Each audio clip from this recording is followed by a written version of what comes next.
It seems like every week you hear of some sort of cyber attack on a business or government agency, but it shouldn't really be news to us.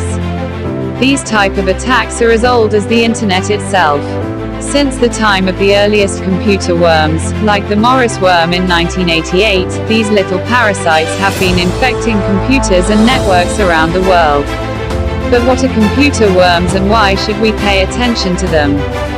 Computer worms are similar to real parasites because they can duplicate themselves across as many hosts as possible. Yet, they do it without causing much damage to the systems they are feeding off of. Hackers transmit these worms to your computer through software or operating system vulnerabilities.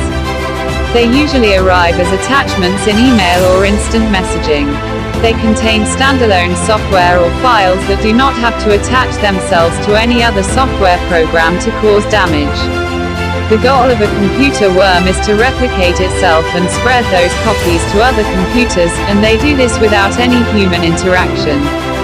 Worms usually carry a payload, a piece of code that will make your computer vulnerable to other attacks. Without this payload, the lifespan of a worm is relatively short.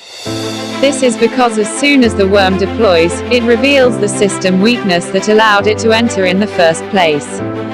Carrying and deploying a payload gives them another avenue into your system and network. What happens if a worm infects your computer? Worms will not corrupt your files or break your computer. Instead, they slow down your computer by sucking up resources or internet bandwidth. Just because it won't destroy your computer, that doesn't mean it can't be destructive in other ways.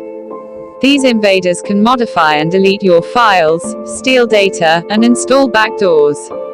If they are carrying a payload, they can inject additional malicious software onto your computer and allow a hacker to control your computer and its system settings.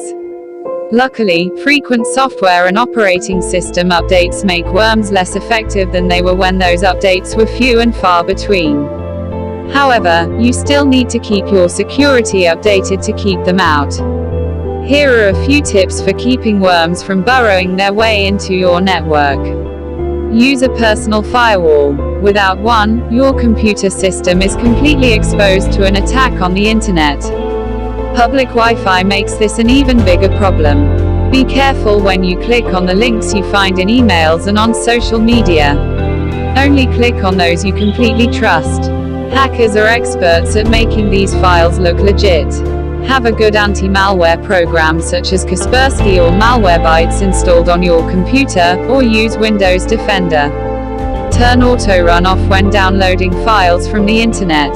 Update your system with any patches that your operating system vendor releases to protect against known worms and other possible security vulnerabilities. Keep your operating system and antivirus up to date. Give up Windows XP if you are still using it. Worms may not be the most feared type of malware that hackers use, but they are definitely still an issue. Follow the best practices for security on your computer and network, and they shouldn't be able to infiltrate. Keep up on announcements about exposed vulnerabilities and download the patches that are issued to make sure your computer is secure.